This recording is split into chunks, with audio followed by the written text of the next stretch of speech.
Ok. Buenas noches, estimados. Hoy el tema es referente al canon bíblico. Los deuterocanónicos serán falsos o son falsos. El canon bíblico como tal, y les lanzo la pregunta para que la vayan rumiando, la vayan analizando.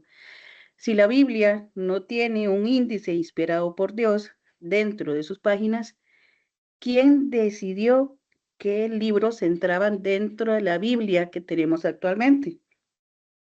¿Será que habrá caído del cielo y alguien se le ocurrió juntarla y vio, no, esto sí es palabra de Dios? ¿O habrá un proceso ahí detrás que dé como fe que realmente que lo que estamos leyendo en la Sagrada Escritura es real y es palabra de Dios? Ahora, ¿qué significa canon? Es una palabra que viene del griego, que significa vara de medir o regla.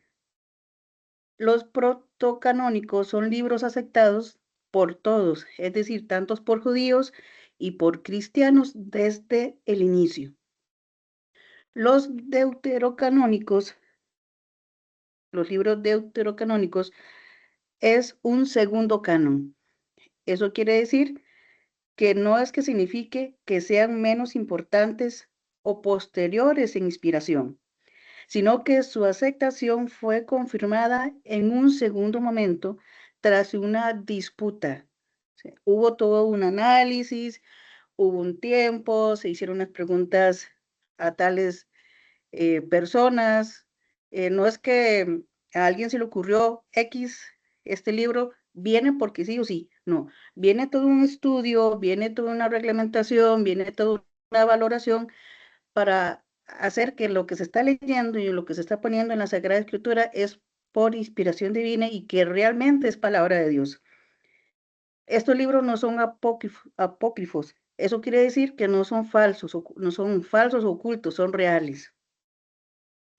En la cita del catecismo, en este número que se le presenta en la diapositiva, el 120, nos dice que fue la tradición apostólica la que hizo discernir a la iglesia qué escritos constituyen la lista de los libros sagrados. Los libros deuterocanónicos, les puso una lista, que primero Tobías, Judith, primera y segunda de Macabeos, sabiduría, eclesiástico y Baruch. Hay también los protestantes vienen a disputar ciertas partes del libro de Esther y de Daniel.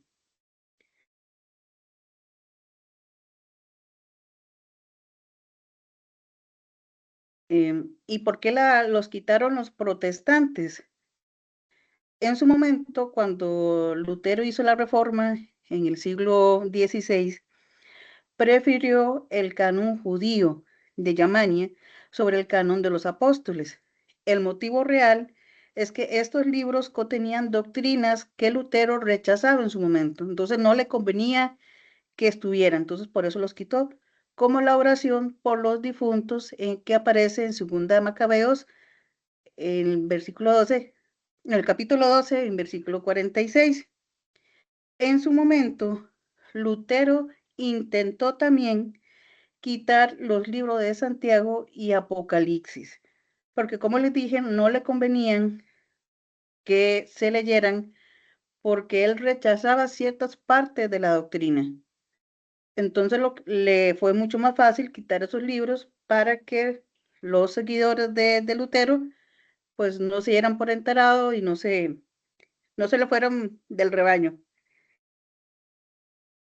Ahora, para meternos un poquito a las raíces de la historia y el canon judío, les puse lo que es el Tanajá y la Septuaginta. El Tanajá hebreo, eso lo que quiere decir es el Torá de los judíos, es la Biblia judía original. Y la Septuaginta es la traducción griega del siglo III antes de Cristo, usada por judíos de la diáspora y por los apóstoles en su momento, incluida los libros deuterocanónicos, el Nuevo Testamento, y el Nuevo Testamento cita la Septuaginta más de 300 veces. En el concilio de Yamnia, que fue en el 90 después de Cristo, restringió el canon judío, pero esto fue un debate rabínico posterior a Cristo, sin autoridad sobre la iglesia. En su momento, Lutero adoptó el canon hebreo reducido, eliminando los 7 libros deuterocanónicos de su Biblia, por el hecho de que les comenté que no le convenía que la gente que lo seguía leyera estos libros, porque eran partes que él no creía. Ahora, la autoridad del magisterio y la Iglesia Católica sostiene que la misma autoridad que Cristo confirió a los apóstoles es la que permitió discernir qué escritos eran verdaderamente inspirados por el Espíritu Santo. No fue una decisión arbitraria, sino un proceso de discernimiento basado en la apostolicidad. ¿Qué significa esto? Que si el libro venía de un apóstol o un círculo directo. Ahora, también se tomó en cuenta la ortodoxia, si concordaba con la fe recibida. Y también se tomó en cuenta el uso litúrgico. Eso quiere decir que sí se leía en la misa de manera universal. Como les dije, todo fue un proceso. Y retomo lo que les acaba de decir. Se tomó la apostolicidad. Eso quiere decir que si fue usada por un apóstol, la ortodoxia, la concordancia con la fe recibida y el uso litúrgico, si lo usaban en la misa como tal. Es todo un proceso. Ninguno de los libros que fue determinado por dicho proceso fue aceptado, porque la iglesia como tal no se va a contradecir en un libro con el otro. Todo viene con una secuencia. Estas como tres reglamentos, por decirlo de alguna manera, fue como el proceso para decir cuáles libros y cuáles no. Pero por ese hecho de que ocupamos que la gente, o por ejemplo, los que venimos ya con la Biblia como la conocemos, los apóstoles o las personas que hicieron ese estudio o ese riguroso estudio, lo que se quería era determinar, y lo que se quiere es determinar, que lo que estamos leyendo es palabra de Dios y no quieren que algún texto se contraponga con otro. Todo viene una línea, todo es palabra de Dios. Si algo que por X o Y dice algo contrario a lo que Jesús dice o dijo en su momento, ese libro no se toma. Pero por eso se hace un estudio, un análisis, todo, claro, todo lo ponen primero en oración y en manos del Espíritu Santo, para que lo que se está poniendo en la Biblia o lo que se puso en la Biblia en su momento no fuera contrario a lo que Jesús quiso decir cuando él estuvo caminando por esta tierra junto con nosotros. Ahora, parte de la historia y de dicho proceso está la perspectiva católica, que es como la historia de los canon, la historia y la autoridad. Hubo un primer canon que fue en Hipona en el 393, la primera listo local de libros canónicos. Saltamos al de Cartago en 397, 419, reactificación eclesiástica del canon. Está el canon de Trenton, que fue que del 1545 a 1563, que es la defensa católica frente a la reforma. Y está el catecismo en 1992, síntesis magisterial y catequética. Todo viene con una línea. No es que, por ejemplo, en tiempos, por decir algo, que en el Catecismo 1992 diga, no, es que en el 393 no estábamos tan ilustrados y lo vamos a quitar. No, eso viene a reforzar la historia y darle como más autoridad a lo que ya se dijo en aquel tiempo. viene a reforzar, no venimos a cambiar nada, solo venimos a darle más autoridad, más esto es cierto, esto es verdadero, esto es palabra de Dios. Les puse en un cuadrito que dicen como citas bíblicas clave en 2 Macabeos 12, del 43 al 46, enseña la oración por los difuntos, fundamento de la doctrina del purgatorio. Muy curiosamente, en su momento Lutero no quiso meter, no creo o no creyó en la doctrina del purgatorio. Ahora, en Tobías 12:9, les puse la limosna libra del pecado. La limosna como tal no es que libre del pecado, lo que nos quiere decir es que las obras de misericordia son los que nos limpian del pecado. Porque recuerden que la fe o nuestra fe viene con obras. No es que solo por fe vamos a ser salvos, no.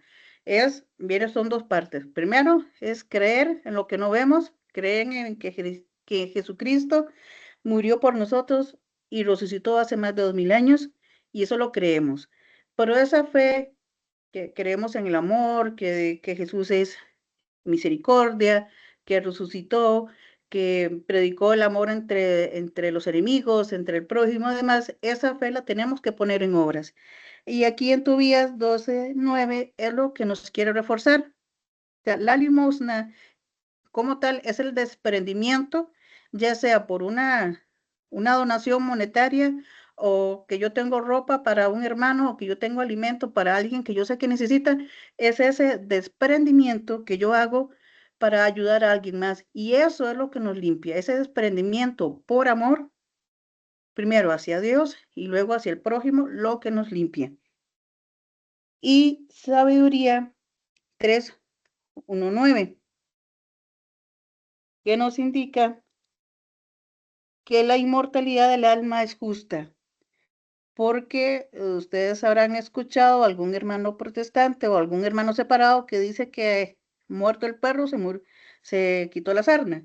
No, después de que nosotros morimos, vinimos a ser nuestros novísimos, los novísimos católicos, y sabemos que después de la muerte hay todo un proceso de el juicio particular, el purgatorio, depende de lo que hayamos hecho en la vida, iremos para el infierno o iremos para el cielo.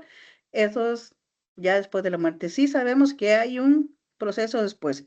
No es que ya morimos y esté ahí. No, hay todo un, hay algo más atrás.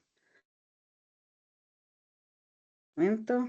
Ahora, esto viene ya como a reforzar más de la lista de los libros deuterocanónicos, pero un poquito más en detalle. En Tobías y Judith, Tobías enseña que la providencia divina, pues es divina, la virtud familiar y el papel de los ángeles. Judith celebra la fe heroica que vence al opresor.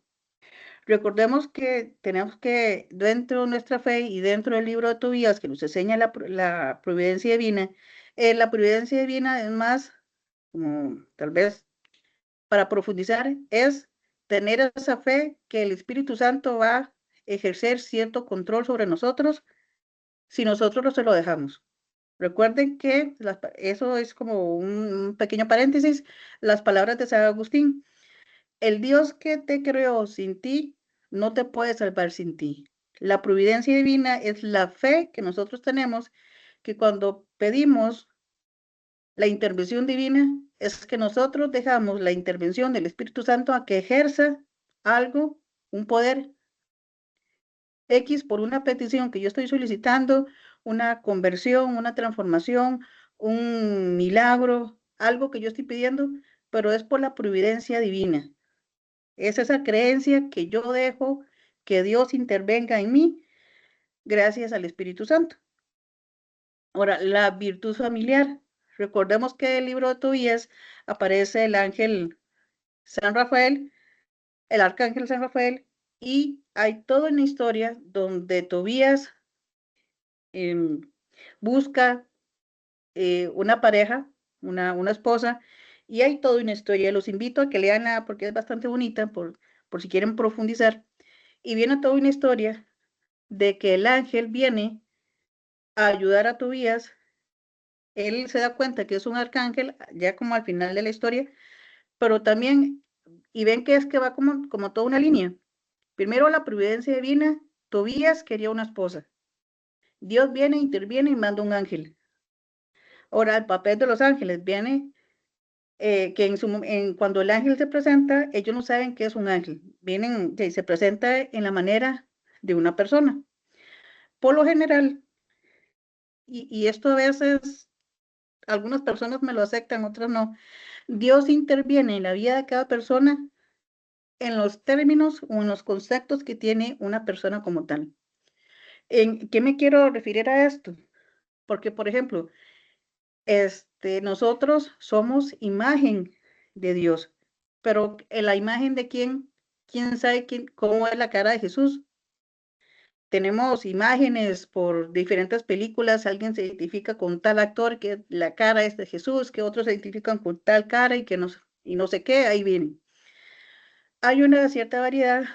La imagen de Jesús de la Misericordia es una imagen que se le presentó a Santa Faustina, que muchos consideramos que es cierta, pero a lo que me refiero que la intervención de Dios se acerca a la imagen, o por lo menos al concepto que tiene cada persona, porque nosotros somos humanos. Nuestro entendimiento o nuestro razonamiento, somos inteligentes, tenemos la gracia de la inteligencia, la sabiduría, todo lo demás, pero es limitado, no comprendemos ciertas cosas.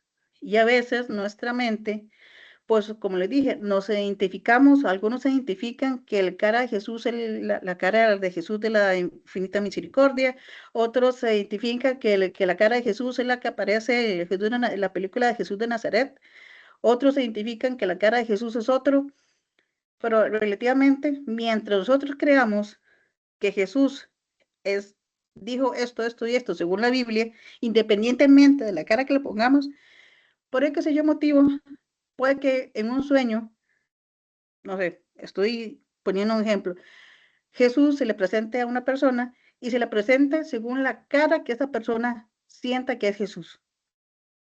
¿Que está faltando a la doctrina católica? No.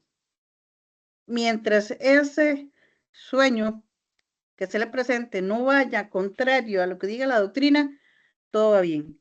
Pero a lo que me refiero que es que Dios, Jesús, se acerca a nosotros en el entendido que nosotros podamos comprender, porque Dios es infinito, no tenemos la capacidad para comprenderlo en su totalidad. Entonces, Él se baja a nuestro nivel y se comunica con nosotros de una manera que nosotros nos sintamos atraídos hacia Él y podamos comprender lo que Él nos quiere decir. Por eso Dios mandó a su Hijo en forma de nosotros para que nosotros lo sintiéramos cercano, para que nosotros lo tuviéramos más cerca no lo pusiéramos allá, es que es el Dios que está allá en el altar en el cielo. No, Él se baja a nuestro nivel y se nos acerca. Ahora, con Judith celebra la fe heroica que vence al opresor. Si ya leyeron Judith o no lo leyeron, les invito igual a que los lean. Judith es esa fe, pero la fe puesta en obras. Primero, lógicamente, lo que tenemos que hacer es, primero, claro, encomendar cada parte de nuestra vida a Jesús, a Dios, y si tenemos algún problema, ponerlo todo en las manos de Jesús. Porque recuerden, Jesús es el Dios Hijo, le podemos dirigir a Dios en sus diferentes personas, Dios Padre, Dios Hijo, Dios Espíritu Santo, igual que Dios la va a atender. Ahora ya lo pusimos en las manos del Señor. Ahora sí, vayamos al camino. Dentro de nuestras posibilidades, vamos a ir a vencer al opresor. Ahí póngale al opresor que una dificultad y una falta de trabajo, una salud que no tengo, que es que tengo que pagar una deuda y no sé cómo. Todo ponerlo en las manos del Señor y seguir caminando. O sea, pongamos nuestro granito de arena. Ahora, en Sabiduría y Siracida, el libro de Sabiduría desarrolla la teología de la inmortalidad y prefigura de Cristo como logos. Perdón. Siracida es un manual de ética y sabiduría práctica. Como van viendo, todo como que va de la mano. Eso no es que los libros van separados, lógico, van separados, pero todo tiene una secuencia. Ahora, sabemos que la teología de la inmortalidad, sabemos que nuestra alma es inmortal. Hay algo después de la muerte. No es que ya morimos y hasta ahí terminó el asunto, no. Y también está Cristo como logo. Eso quiere decir que también en sabiduría se nos presenta ciertos, porque sabiduría es del Viejo Testamento, ciertos pasajes donde ya prefigura Jesús. Entonces ahí vamos viendo que ya viene la figura de Jesús en el Nuevo Testamento. En ser ácida es un manual de ética, es como los pasos a seguir y la sabiduría práctica. Hay que también saber qué tenemos que hacer, pero también tenemos que tener ese discernimiento humano, porque recuerden, Dios no nos quiere autómatas, no somos máquinas, no somos piedras, no somos un árbol que dicen, me plantes ahí, que ahí, no. Tenemos el libre albedrío, pero en nuestro libre albedrío, nosotros tenemos que tener la decisión de que tomar la palabra de Dios, tener ese manual de ética y seguirlo con nuestra sabiduría terrenal, o sea, lo que nosotros podemos entender, que vamos a caer, claro que vamos a caer, somos humanos, pero eso no indica que nos vamos a lavar de manos y que como somos humanos, hey, que sea lo que Dios quiera, no, que sea lo que Dios quiera, no, que no sí, claro, obviamente, pero con nuestro granito de arena. Ahora, en Primera y Segunda de Macabeos, narran la resistencia judía ante la helegenización. En la Segunda de Macabeos fundamenta la intercesión por los muertos y la resurrección corporal. Ahora, es un libro igual, como les dije, igual vienen separados, pero vienen con una secuencia. No van totalmente separados. Nos indican que igualmente la intercesión por los muertos, es decir, que nosotros tenemos que rezar por las almas del purgatorio, porque ya estando en el purgatorio, las almas como tal no pueden pedir por sí mismas. Nosotros tenemos que hacer ese esfuerzo y la resurrección corporal, que va a ser, que también es un dogma de fe, que al final de los tiempos vamos a resucitar. Ahora, con Baruch, Esther y Daniel, porque los protestantes también refutan ciertas cosas de los libros de Esther y Daniel. Baruch incluye una carta a Jeremías. Las adiciones a Esther y Daniel amplían la relación canónica con oraciones e himnos litúrgicos. Muchos protestantes, en su momento refutan a Esther y Daniel por el hecho de que en su momento, en la Reforma Protestante, Lutero, no, como les mencioné hace unos minutos, no creyó en ciertas partes del magisterio, de lo que decía la iglesia, entonces, como no creía en esos, intentó quitar, bueno, no intentó, quitó varios libros, intentó quitar tanto a Esther y Daniel porque reforzaban ciertas cosas como la que hay, pedir por los muertos, las oraciones para las almas del purgatorio, que después de la vida, después de la muerte hay un juicio particular y demás. Entonces a él no le convenía o no creyó en eso, entonces intentó quitarlo por donde no logró quitarlo de todo. Ahora, eh, desde nuestro punto de vista de apologética, se plantea un argumento lógico que si la Biblia no dice qué libros deben estar en la Biblia, entonces la lista de libros del canon es una tradición extrabíblica. Bueno, no está extrabíblica, sino que viene a ser como un concepto de que se hace un estudio, se hace todo un planteamiento según los diferentes canon y circunstancias que se dieron, se reafirme que libros de estar. Ahora, el Catecismo de la Iglesia Católica nos dice en el 105 que Dios es el autor de la Sagrada Escritura. En el 120 eh, nos da la lista de los libros del canon como escritos canónicos. En el numeral 138 insiste en que la Iglesia interpreta la Escritura con autoridad magisterial. Ahora, la importancia para la fe, porque los protestantes o Lutero en su momento no creyó en ciertas cosas como el purgatorio, que eso nos manifiesta o nos dice en Segunda de Macabeos, capítulo 12, del 43 al 46, y en el numeral 1032. También está la intercesión de los santos, que es fundamentada en estos textos, los deuterocanónicos que Lutero quitó de la Biblia de ellos. Ahora, resurrección corporal, que se manifiesta en la segunda de Macabeos, en el capítulo 7. La limosna y las obras de misericordia, que está en Tobías 4, del 7, capítulo 4, versículo del 7 al 11. Y está la sabiduría y la moral, que está en Sirácida y base ética de la catequesis. Se los puse así porque son puntos que Lutero no creyó y por ende los protestantes no creen, y por eso quitaron estos libros deuterocanónicos. Pero en esos puntos de esos libros refuerzan cosas muy importantes que también se basa en la Iglesia Católica, como es el purgatorio, que es un dogma de fe, o creemos, no es que es una opción. La Iglesia como tal dice que el purgatorio existe como dogma, eso lo creemos, eso está en nuestra fe. La intercesión de los santos, la resurrección corporal, las obras de misericordia y la sabiduría y la moral. Ahora, están ciertos argumentos y refutaciones comunes que podemos dar si tenemos que hablar con un hermano separado. Porque una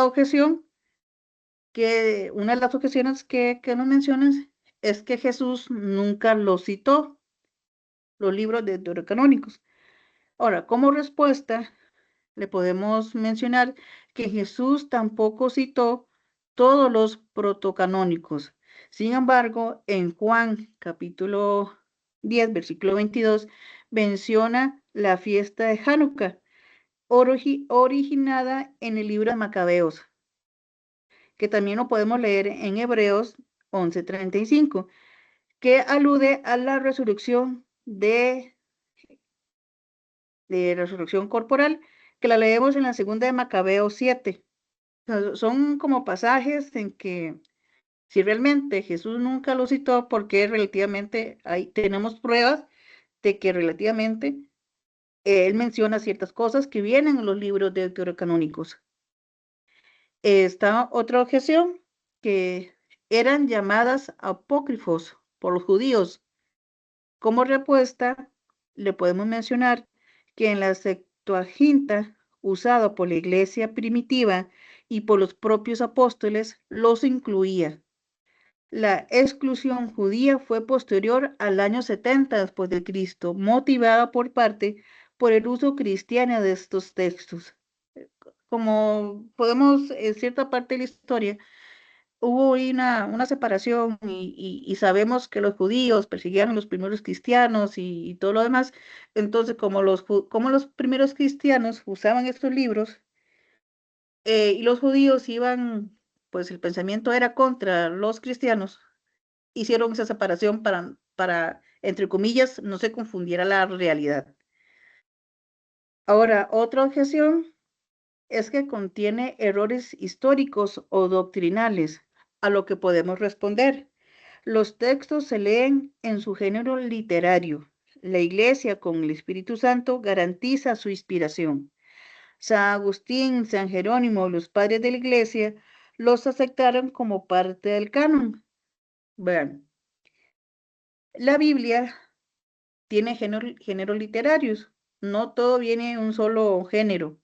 Entonces, uno no puede leer la Biblia por una sola interpretación, porque como lo dije hace unos minutos atrás, nuestra sabiduría o por lo menos nuestro entendimiento es limitado. Entonces, eso quiere decir que necesitamos ayuda de alguien que conozca más, de alguien que conozca mejor la Sagrada Escritura para que nos venga a explicar. ¿Y eso está mal? No. Eso lo que quiere decir es que necesitamos ayuda para. Recuerden que vivimos por X o Y motivo. Dios nos mandó a vivir en sociedad, no nos hizo solitos. Recuerden que nuestra salvación, claro, nosotros tenemos que pelear por nuestra salvación, pero eso no quiere decir que nosotros nos vamos a salvar solos. Nosotros tenemos que poner nuestra fe en obras para que si un hermano necesita una ayuda y que nosotros se la podamos dar, la tenemos que ayudar, porque eso lo ve Dios. Dios, cuando nosotros vayamos a presentar nuestra alma en nuestro juicio particular, Dios nos va a preguntar, ustedes pueden decir, pero ¿cómo sabe? Dios nos va a preguntar. Cuando ustedes vayan a su juicio particular, ahí hablamos, a ver si es cierto o no. Dios no nos va a preguntar que cuánto dinero tuvimos, cuántas carreras tuvimos, cuántos carros tuvimos. Nos va a preguntar cuál fue la calidad del amor que nosotros tuvimos con nuestro prójimo. Porque recordemos que tenemos los 10 mandamientos. Y el primero es, amarás a Dios con todas tus fuerzas, todo lo demás, y al prójimo como a ti mismo. Hay que amar al prójimo. Eso quiere decir que nosotros no nos vamos solos al cielo. Nosotros vivimos en sociedad y tenemos que ayudar al que no sabe, al que está errando el camino. Otra cosa es que el hermano acepte lo que nosotros estamos diciendo. Y eso es otra cosa. Pero nosotros tenemos que hacer el esfuercito para que los demás se salven también. Y haciendo esta comparación, es que por eso quiere decir la Biblia no la podemos leer por nosotros mismos o interpretarla por nosotros mismos porque nuestra sabiduría es terrenal, es limitada. Y como dice la Firmina, San Agustín, San Jerónimo y los padres de la iglesia los aceptaron como parte del canon, los libros deuterocanónicos. Necesitamos ayuda para entender la Sagrada Biblia en caso de que no entendamos. ¿Cómo lo podemos? Aquí se la pedimos. Primero la ponemos en oración.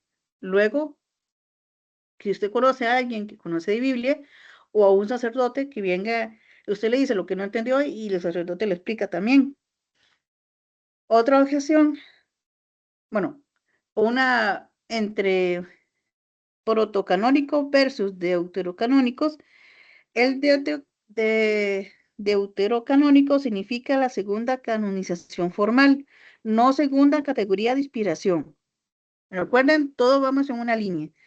Todos son igualmente palabra de Dios. La distinción es histórica, no teológica ni jerárquica. Ahora, la palabra de Dios es inmutable y verdadera, porque Dios es nuestro Padre, Dios es nuestro Creador. Toda la escritura es inspirada por Dios y útil para enseñar, para refutar, para corregir, para instruir en justicia. Segunda de Timoteo, capítulo 3, versículo 16. Toda escritura es inspirada por Dios y útil para enseñar. Es algo parecido a lo que nos dijo Cindy al principio. No es que vamos a ir a agarrar a bibliazos al compañero, a los protestantes. Mire, es que te tiene que entender y pum, chuplum. No, no. O sea, es enseñar, es refutar con respeto, con amor y con cariño para corregir, para instruir en la justicia. Es claro, usted vaya con toda la convicción, con todo el amor, con todo el respeto, va y le explica o intenta explicarle a un hermano protestante que eso es una obra de misericordia, enseñar al que no sabe. Usted está haciendo su papel. Otra cosa es que la persona que está recibiendo su consejo, su instrucción, su corrección, acepte lo que se está diciendo. Si la persona no lo acepta, usted no la va a cambiar. Recordemos que ninguno de nosotros cambia a nadie. El que cambia es el Espíritu Santo. Lo que nosotros hacemos es ser instrumentos del Espíritu Santo para que la persona entienda lo que el Espíritu Santo le quiere decir.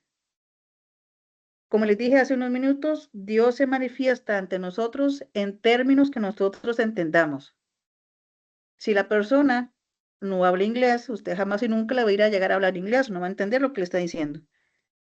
Si usted, si la persona solo habla portugués, usted no le va a hablar en español, o sea, no te va a entender jamás y nunca. Dios se manifiesta en maneras que la persona, ya sea que hable inglés, que sea que esté en el Japón, en la China, donde sea, se manifiesta en términos que la persona entienda. Porque como les dije, si una persona japonesa llega y le hablas en español y no entiende cero español, no te va a entender. Y usted no le va a entender a menos que hable japonés. Entonces, eso es parte de lo que también ser instrumentos de Dios. Eso también es inspiración por Dios.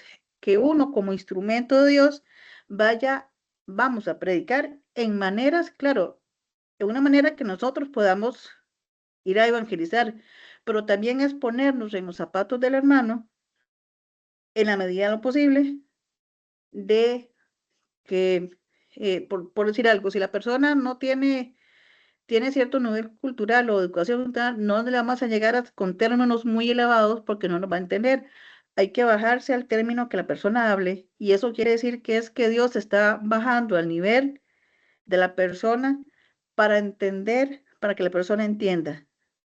Esto también pone un ejemplo en la historia de Santa Bernadette, que fue la vidente que se le presentó la Virgen María en la advocación de Lourdes, la Virgen de Lourdes. Ella en algún momento, Santa Bernadette, era una persona que no tenía estudios, y ella le preguntó a la Virgen María que por qué la escogió a ella si no tenía estudios, si no era alguien con dinero, si no tenía una posición económica tal, que ella se sentía poca cosa, una persona ignorante. Y la Virgen María le dijo, yo necesito de tu ignorancia para llegar a los hermanos o para llegar a mis hijos. No recuerdo las palabras exactas, pero más o menos por ahí. Eso, por lo menos, a mí me da a entender que no es que necesitamos saber o tener, no sé, una educación, no sé, 7 doctorados y no sé qué cosa, 7 carros, 7 casas. Claro, me gustaría tener eso, pero la economía no me da. Pero Dios no se vale de eso para ir a predicar.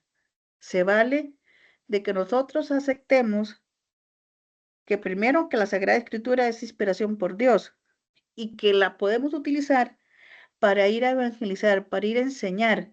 Nosotros no podemos ir a predicar si no sabemos de Sagrada Escritura. Porque quien no conoce la palabra no conoce a Dios. Son palabras de San Jerónimo, quien tradujo la Biblia del griego al hebreo al latín, si no me equivoco, si la memoria no me falla. Pero son cosas, tenemos que aprender, tenemos que conocer, tenemos que escudriñar la palabra para ir a enseñar al hermano, para refutar a los hermanos protestantes, pues conozca la palabra. Como lo dijo San Jerónimo otra vez, el quien no conoce la palabra no conoce a Dios. Y nadie ama lo que no conoce. ¿Y cómo conocemos a Jesús? ¿Cómo conocemos a Dios? Pues conociendo la palabra, conociendo su historia, en qué parte está, los evangelios en dónde están, los hechos de los apóstoles, qué dicen los hechos de los apóstoles, el Apocalipsis, ¿a qué se refiere el Apocalipsis? ¿Dónde viene la creación? ¿En qué libro viene la creación? Los 400 años de Moisés, ¿en qué parte viene y por qué pasó? La Sagrada Escritura. Ahí viene todo.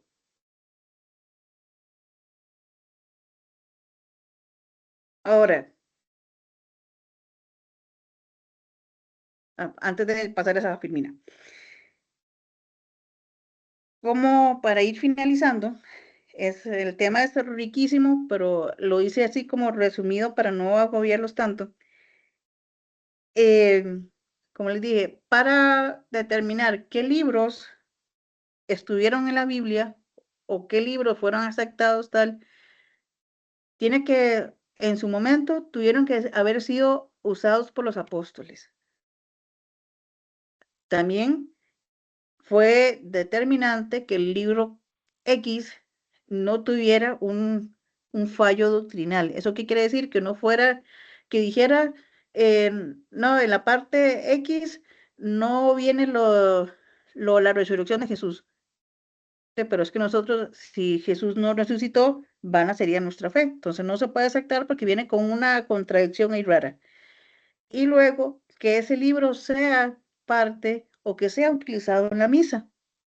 Ustedes saben que si, por ejemplo, la buena y sana teoría es que usted se lea por lo menos un versículo de la Biblia diaria, pero si por X o Y motivo no tiene el chance de leérsela, usted como católico o, no, o por lo, nosotros los católicos vamos por lo menos una vez a misa los domingos, la Biblia la leemos o la escuchamos en 3 años y pico más o menos, si vamos todos los días todos los domingos a misa. En 3 años la leemos, la escuchamos, perdón, porque en la misa se basa en la escritura. Ahora,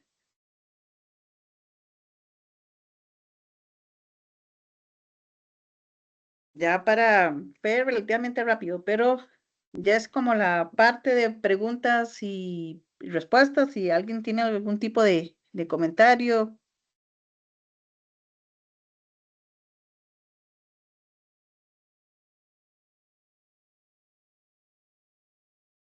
Muchas gracias, Denise. Hermano, si alguno tiene algún comentario, alguna consulta, alguna duda, adelante, doña Adriana. Sí, muchísimas gracias. Es que desde el principio decía que los deuterocanónicos fueron confirmados en un segundo momento tras una disputa, pero una disputa entre quiénes.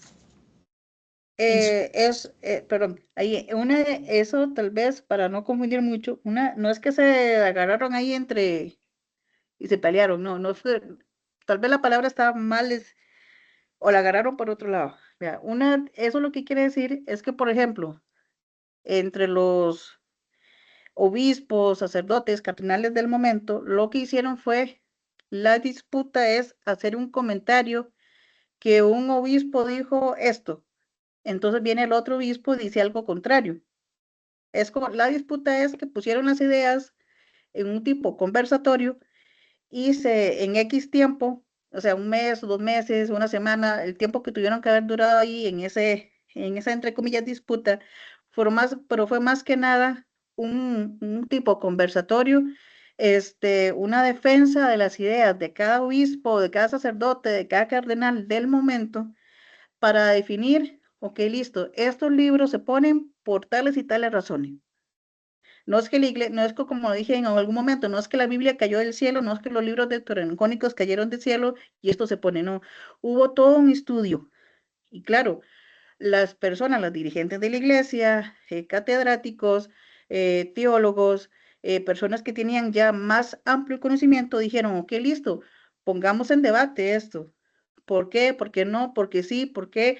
Y hicieron ahí una maraña de dudas y preguntas y todo lo demás, y lo que hicieron fue, ok, listo, una disputa, pero en el sentido de qué, de que hicieron un tipo conversatorio, pusieron los pros y los contras, y dijeron, ok, listo, esto se pone por tales y tales razones.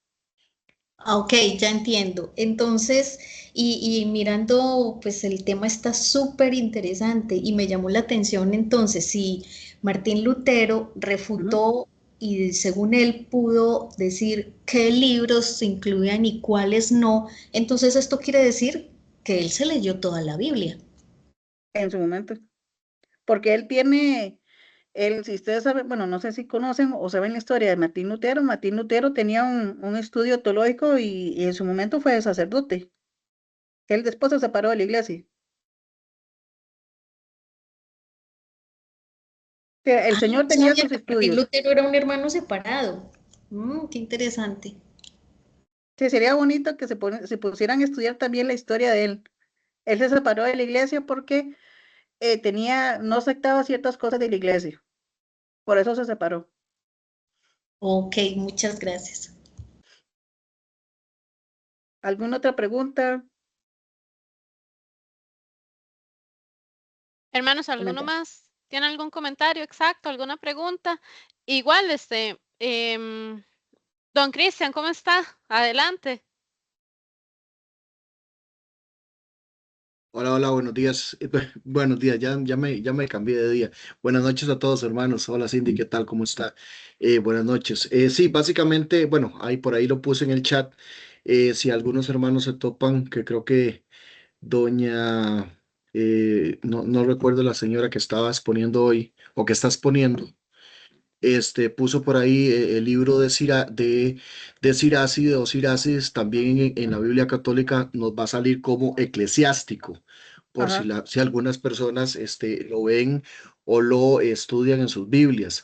Lo otro que quería preguntar, bueno, de más está decirlo que, bueno, Martín Lutero era un monje agustino y se separa de la iglesia especialmente por un montón de cosas que no le parecen, pero una de las cuales fue en aquel momento él refutaba que las indulgencias o que la iglesia compraba o le compraba a la gente los pecados por plata. Entonces eso fue una de las tantas tesis que él refuta. Entonces eso, ahí es donde se viene la reforma protestante, gracias a él que la empieza y la siguen otros, pero especialmente hoy me quedó más que la duda, impresionado de que sí, él había quitado o quitó algunos de los libros. Lo que no me queda claro es si fue que algunos libros él los quita y algunos de sus seguidores, como lo fueron Siglio y otros que le reformaron, ¿cómo se llama? Lo quitaron totalmente, o si él quitó definitivamente los 7 libros que no están en la Biblia nuestra. Y aparte de eso, obviamente algunos que no están, algunos de los libros, como lo mencionó ahora, en el libro de Daniel, en el libro de Esther y en el libro de Baruch, que quita algunas partes, porque no es todo el libro como tal, sino que quita algunas partes. Gracias, buenas noches. Él lo que, por ejemplo, Lutero, oye, segunda, él logra quitar en los 7 libros, pero por el entendido de que él no creyó o no estaba conforme con ciertas cosas que se manejaban en aquel momento en la iglesia. Entonces, pero es que estos libros específicamente hablan de las cosas que él va contrarias. Entonces, y si él va contrario y si va a separar de la iglesia, es como contraproducente que los deje, ¿verdad? Entonces, lo que hace es quitarlos porque no cree, o por lo menos no sabe cómo cambiarlos, o determina que es mejor quitarlos y seguir sin esos libros. Y le quita partes al libro de Esther y Daniel, pero precisamente por eso, porque son partes que mencionan las indulgencias, lo de la vida después de la muerte, las almas del purgatorio, lo del juicio final, lo de la resurrección. Entonces lo que hace es quitarlo, porque como él no cree en eso, entonces es mejor que los seguidores o la reforma que él quiere hacer, que no, que la gente que siga después de él siga sin esos libros para que no crean en eso.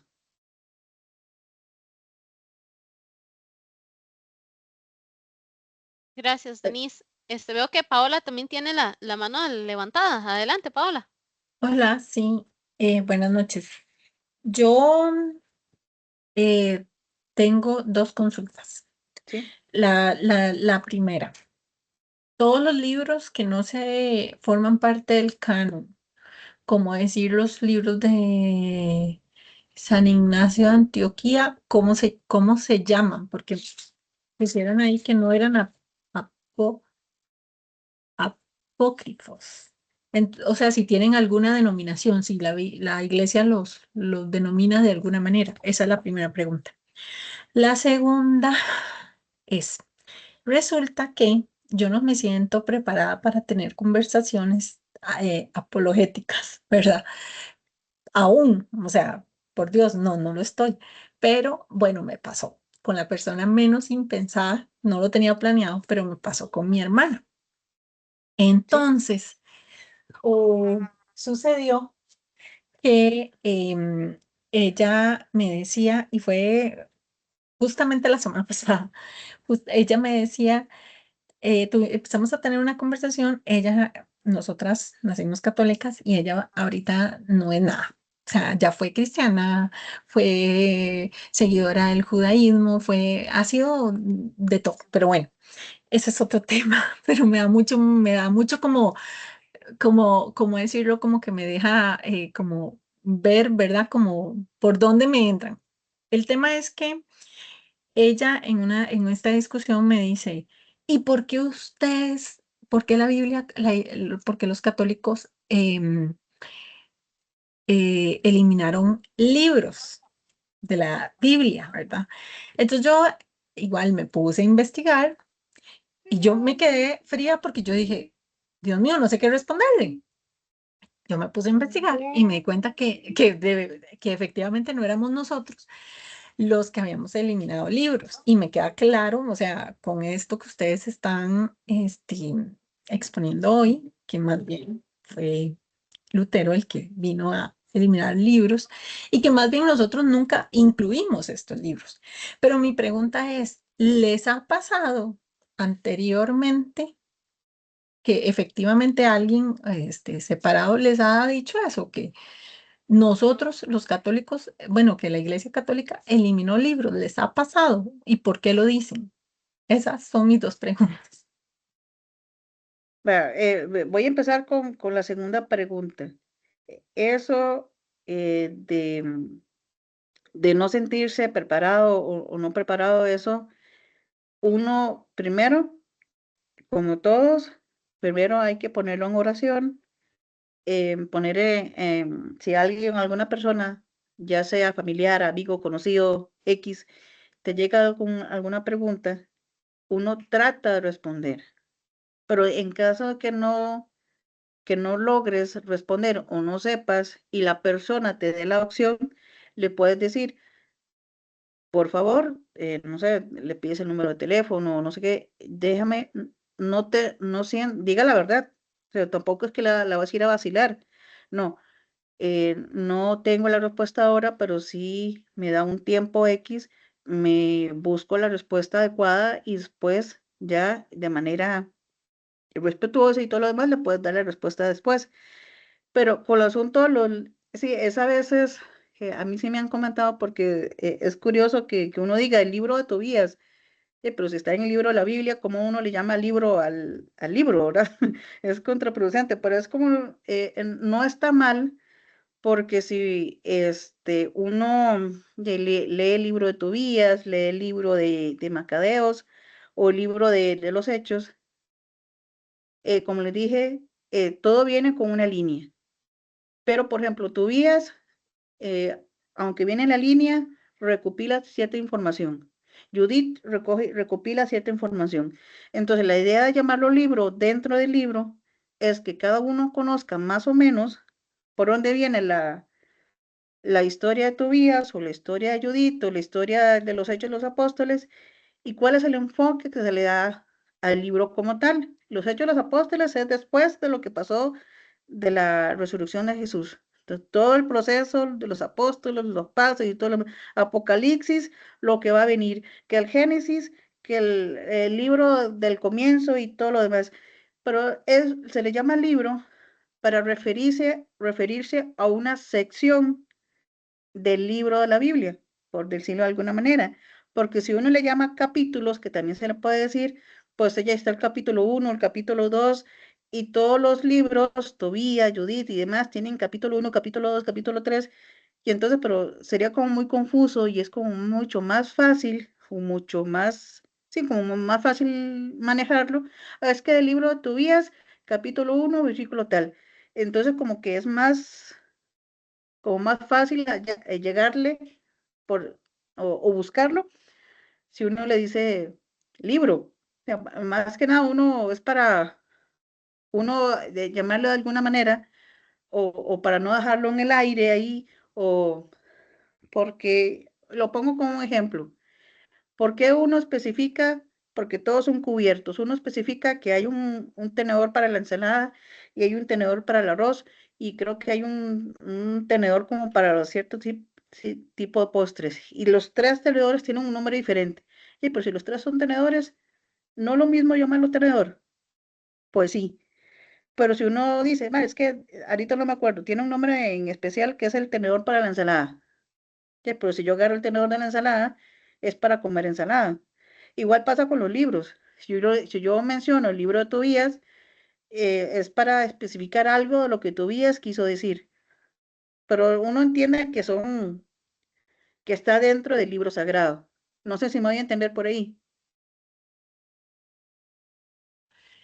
Sí, mi pregunta es más que, o sea, yo veo que es tan claro que nosotros nunca eliminamos libros que no entiendo por qué ella me dice eso. O sea, no, yo digo, es que es claro que no. Entonces, ¿por qué ella Mm. lo dice? Si les ha pasado antes que los han confrontado con algo así y por qué es que se atreven a decir eso, porque no me queda claro y no sé si me va a volver a pasar. Y yo digo, nunca eliminamos, no añadimos porque no se consideraban de tradición apostólica, pero nunca se eliminaron. Entonces, ¿por qué dicen eso? Si habrá sido un error de mi hermana o si les ha pasado anteriormente que les han dicho eso. Básicamente lo que ellos, es básicamente, es muy feo decirlo, pero es básicamente un error. Porque los que quitaron libros fueron los protestantes, desde la reforma de Lutero, que fue el que empezó, que fue el que quitó los 7 libros. La Iglesia Católica no. La Iglesia Católica viene con 73 libros y la Libra Protestante viene con 66. Y es más que, es un error, un desconocimiento, es cierto, y como es un error y un desconocimiento, se ponen como una venda en los ojos. Ah, no, y es este hecho de que están qué curioso que es la Iglesia Católica la que quita, es la Iglesia Católica la que nos dice no, es la Iglesia Católica tal. Qué rollo que no, ¿por qué no le dicen eso a una iglesia evangélica o una iglesia de testigos de Jehová que tienen, y que los testigos de Jehová literalmente tienen una imprenta solo para ellos y cambian y quitan cosas? ¿Por qué no le dicen eso a los testigos de Jehová? Porque tiene que ser la iglesia católica. No, porque es que van contra la iglesia que tiene la verdad. Tienen los libros que tienen que tener y son ellos los que le quitaron libros a conveniencia de. Pero es precisamente por eso, por un error y por desconocimiento. Y relativamente va a seguir pasando hasta que ellos entiendan que, claro, uno les intenta decir con respeto y con amor y que ellos acepten lo que uno les está diciendo. Si ellos se cierran, usted mejor déjelos en el error. El Espíritu Santo es el que cambia y ya verá, en caso de su hermana, el Espíritu Santo la hará entender en su momento. Eso es en el tiempo de Dios y en el momento que Él decida que esa persona, en el caso de su hermana, esté lista para hacer ese cambio. Pero lo que podemos hacer es, sí, pues, tener el discernimiento y tratarlos como hermanos, son hijos de Dios igual. ¿Vamos claros por ahí? Sí, Ok. Ahora, con la primera pregunta que me hizo, como les dije, ahí están los libros deuterocanónicos, que son estos que estamos viendo ahorita en pantalla, y también están los libros apócrifos, que son originalmente, que son, entre comillas, ocultos o reservados, que es en el ámbito protestante, se consideran libros con valor histórico o literario, pero no se les otorga autoridad divina o doctrinal o de inspiración. Se pueden, uno literalmente puede usar libros para, hay que tener mucho cuidado igual, libros fuera de la Sagrada Escritura, pero en el entendido, y hay que tener mucho cuidado y mucho entendimiento terrenal, o por lo menos de lo que Dios y por inspiración divina, para reforzar o para que nos amplíe de una mejor manera nuestro entendimiento. Si no lo entendemos, por decir algo, al libro de Tobías, y vemos que el libro tal explica de una mejor manera lo que dice ahí la Biblia, bienvenido sea. Mientras no contradiga la sana doctrina, usted agárrelo. Pero si contradice algo, quémelo. Literalmente, déjelo, no se lo regale a alguien, porque si dice algo mal, le vas a hacer caer en pecado a la otra persona. O lo quema, o lo reutiliza para algo, lo que sea. Mientras el libro que usted utilice no cambie algo que dice la Biblia, bienvenido sea. Vamos por ahí. Sí, entonces se llaman apócrifos. Es que yo no sé por Apócrifos. qué yo apunté, no son apócrifos, pero Sí, son apócrifos, pero como le dije, mientras no le cambian a lo que dice la Biblia, nada pasó. ok, Si es ok, para reforzar lo que dice, bien, pero si dice algo contrario, no va contra lo que dice la doctrina. ujú, ok, gracias. ¿Alguna otra pregunta? Gracias, Denise. Veo que Ana María Castro tiene la mano levantada. Hola, buenas noches a todos. Gracias por el espacio. Con respecto al tema de los apócrifos, no sé si me voy a adelantar un poquitito, pero es que sí me queda una duda. Existen evangelios apócrifos y en una oportunidad comprando un libro, me dijeron que para leer evangelios apócrifos buscara los de la Biblioteca de Autores Cristianos, que se llama Selecciones, ¿verdad?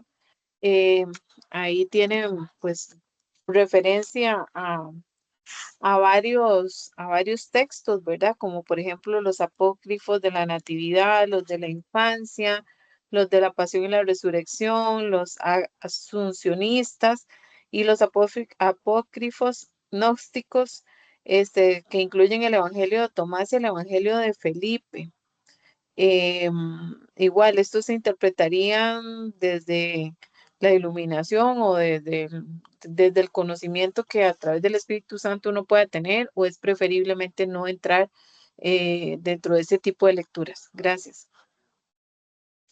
Con este tipo de libros hay que tener mucho cuidado. Básicamente viene la respuesta a a la pregunta anterior, que como le dije, primero, todo se lee bajo la autoridad de la Iglesia Católica, bajo la influencia del Espíritu Santo.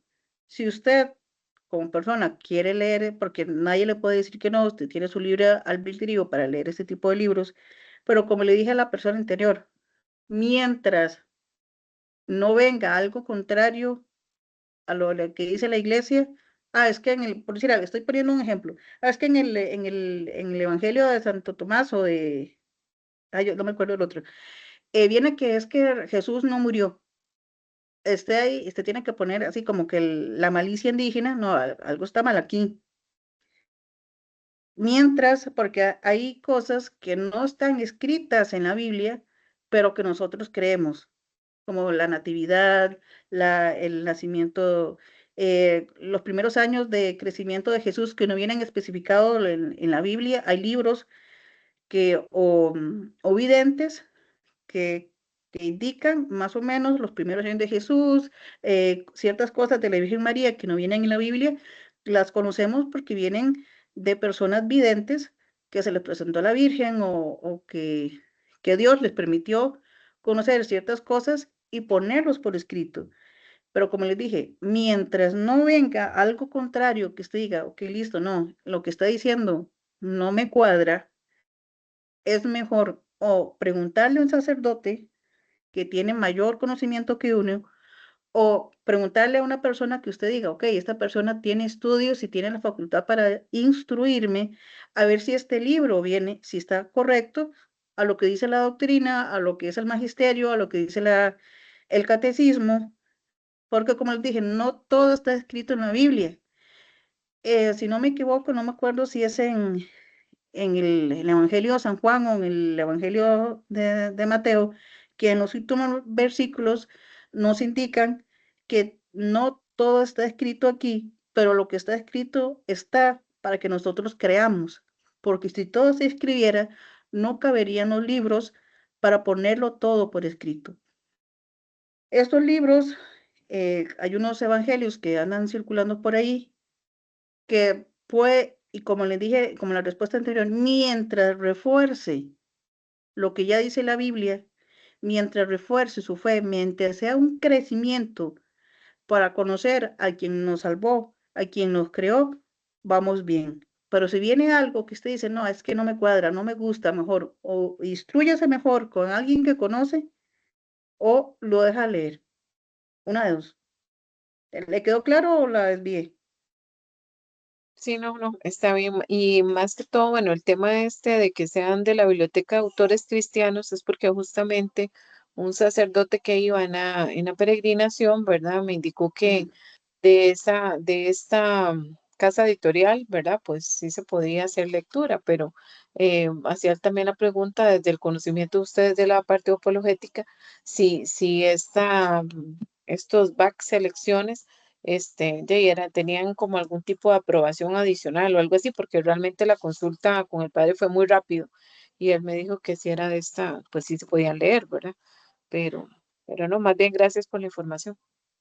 De hecho, como para añadirle, hay un pasaje de que los apóstoles le llegan, cuando ellos fueron a evangelizar, cuando Jesús estaba con vida, ellos le preguntan a Jesús que hay una persona que no era los apóstoles, que no estaba junto con Jesús, pero que hacía milagros en su nombre y que hablaba bien de Jesús y que ellos le preguntaron que si se lo impedían, que si se lo regañaban para decirle, no, mejor usted no es de nosotros, váyase, ¿no?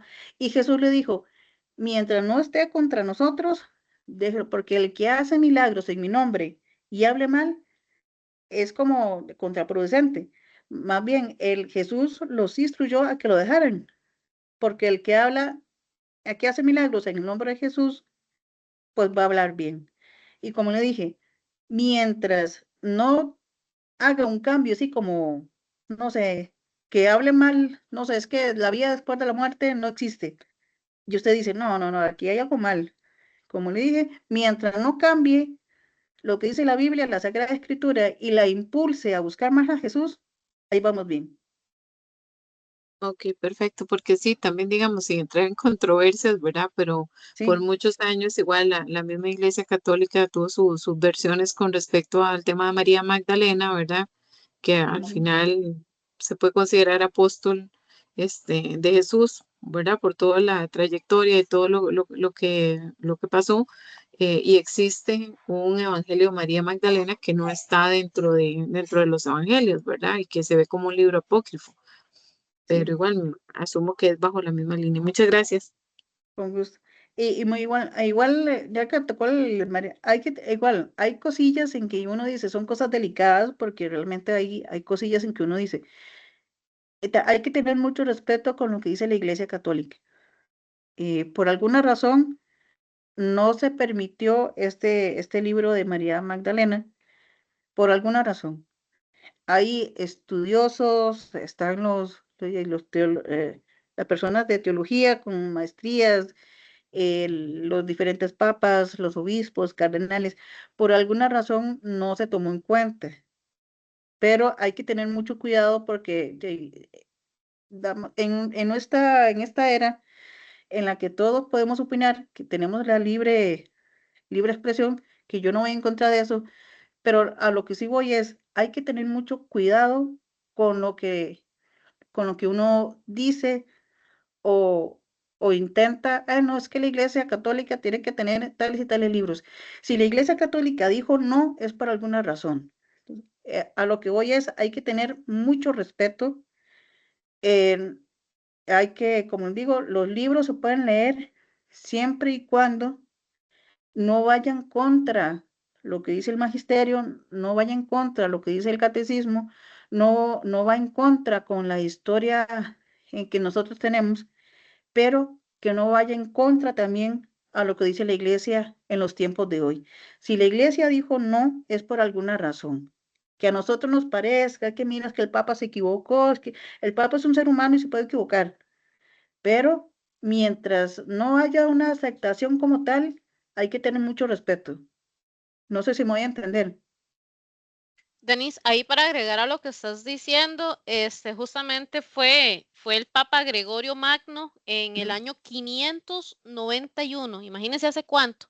Sí, Hace, en un sermón que él dio, él erróneamente indicó que María Magdalena era una pecadora, ¿verdad? Que fue la que ungió los pies de Jesús y interpretó que los demonios que habían expulsado, ¿verdad?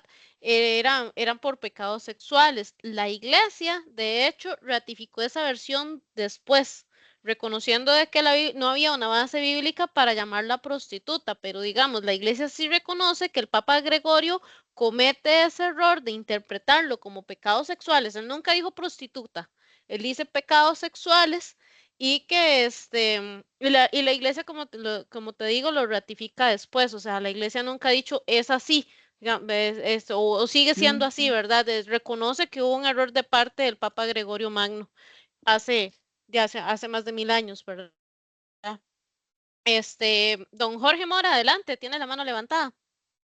Buenas noches. buenas noches. Como hemos visto hoy, el proceso para elegir o inclusive cuando hubo la reforma protestante para descartar algunos de los libros dentro de la Biblia, fue un proceso complejo, ¿verdad? Inclusive, bueno, Lutero era también teólogo, era filósofo y él también, ¿verdad? Tuvo su postura contraria a la misma iglesia como tal. Sí. Em, Podemos ver entonces que es un proceso complejo la elección de estos libros. Sin embargo, a veces se hace referencia también a se hace referencia al catecismo como tal para ampliar o para complementar la palabra, ¿verdad? Entonces la pregunta es, Mm, para la Iglesia Católica, ¿cuál es la postura del catecismo? ¿Está al mismo nivel que las escrituras? ¿Está por debajo o está por encima? eh, el catecismo es parte de nuestra historia. Nosotros no la podemos quitar como tal. La Sagrada Escritura, nosotros no, perdón, un momento. Es que el tren quería decir sus opiniones. Em, Nosotros como católicos tenemos que tener claro que nosotros no nos basamos solo en escritura. Tenemos que tener también la base, lógicamente, tener la base de escritura, tener el magisterio y tener lo que dice el catecismo. Todo es un conjunto, es un refuerzo. Lo que dice uno dice el otro y lo que dice el otro dice el otro, pero de diferentes perspectivas. No podemos quitar el catecismo, no podemos quitar el magisterio y no podemos quitar la Sagrada Escritura. Todo se contra, es como un círculo. No quiero hacer la comparación, pero para que me entiendan mejor, es como, por decir algo, la palabra de Dios es como Dios Padre. El catecismo se puede poner, por decir algo así, Jesús y el magisterio, el Espíritu Santo. Va en una misma línea. Uno no se contradice con el otro, más bien lo que dice uno lo refuerza el otro y lo que dice este lo refuerza el otro. No sé si me voy a entender. No es que uno sea más importante que el otro, porque todos son importantes.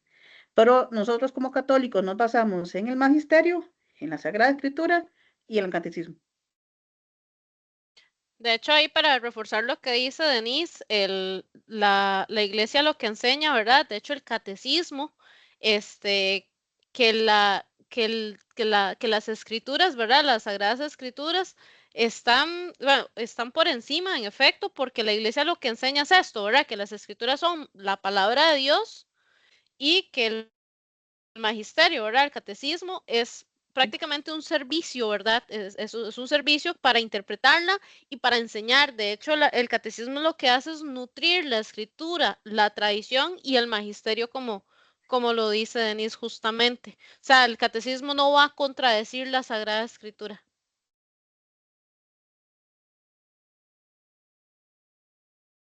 Gracias. Gracias a usted. Don Cristian, adelante. Gracias, Cindy. Bueno, Cindy, básicamente era también para complementar un poquito ahí con el tema que le pasó a Paola, que puede pasarle con familiares y le va a pasar con amigos y demás. Vea qué curioso que los protestantes nos vuelan filo a cada rato, pero nunca, y bueno, Cindy que estuvo al otro lado de una de las sectas. No olvidemos que todas las sectas o la gran mayoría los instruyen para volarle a la Iglesia Católica. O sea, siempre parte de sus instrucciones va a ser refutarle a la Iglesia Católica en la Eucaristía, las imágenes, las procesiones, el tema de los santos, el tema del bautismo. Pero qué curioso, ellos tienen la misma Biblia que nosotros usamos y tal vez ninguno de ellos o algunos de los hermanos separados no saben que precisamente el canon bíblico en el año 1382 fue el compendio de que el Papa Dámaso I la declara que ese es la Biblia que hoy usamos todos los católicos, ok, los 73 libros, ellos usan 66, pero esos 66 fueron inspirados por el Espíritu Santo y fueron de una u otra manera libros que la iglesia, y con gran orgullo lo tenemos que decir, católica, decretó como canon bíblico. Entonces, la Biblia que hoy tienen los hermanos separados, con los 66 libros, 27 en el Nuevo Testamento y los que restan en el Antiguo, que suman los 66 que ellos tienen, fueron tomados de la iglesia. Tanto es así que me imagino que lo vamos a ver más adelante, los versículos y los capítulos de la Biblia, que seguro lo vamos a ver en otra sesión, fueron también gracias a hermanos de la iglesia católica que le pusieron versículos y capítulos. Lo que pasa es que es muy fácil hoy para los hermanos separados volarnos filo cuando de una u otra manera, tantos años, y ahora lo decía don Jorge, llegar a poder hacer la Biblia que tenemos hoy costó sangre. Y tanto es así que, bueno, en San Jerónimo, que la tradujo del hebreo y de aquel lenguaje a latín, imagínense qué clase de persona para poderlo traducir, imagínense qué clase de sabiduría de Dios para poderla traducir. Entonces, bendito Dios por lo que hoy tenemos y bueno, como siempre lo digo, defender lo que hoy, por años, la tradición no solo nos ha dado para que tengamos lo que hoy tenemos. Y sí, muy curiosamente, para reforzar lo que le está comentando el señor, muy curiosamente, las demás denominaciones se les enseña a atacar solo a una iglesia, la católica, por algo será.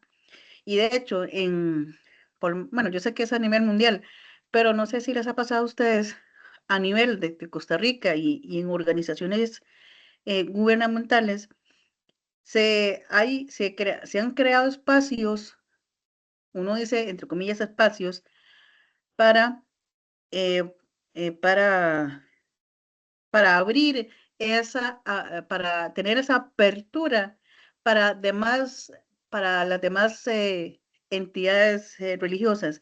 Pero muy curiosamente dicen que es una apertura, que se puede hablar de todas las religiones y que la opinión pública se puede manifestar y X y Y, Z, pero de la única que no se puede hablar es de la religión católica.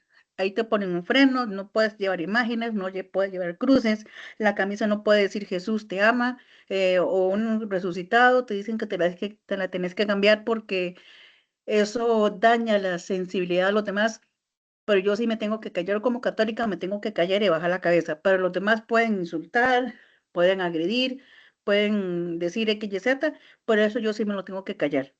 Eso pasa por lo menos en las públicas, no sé, en las privadas no he tenido la experiencia, pero sí en las instituciones públicas ha pasado mucho y muy curiosamente, no sé si les ha tocado, tanto en privadas como en públicas, hacen cursos obligatorios para que la gente sea sensible a este tipo de temas. Pero cuando uno propone ideas de magnitud católica, ahí no, porque es que vas a lastimar a no sé qué, o no sé qué persona, a no sé qué que viene a decir algo contrario.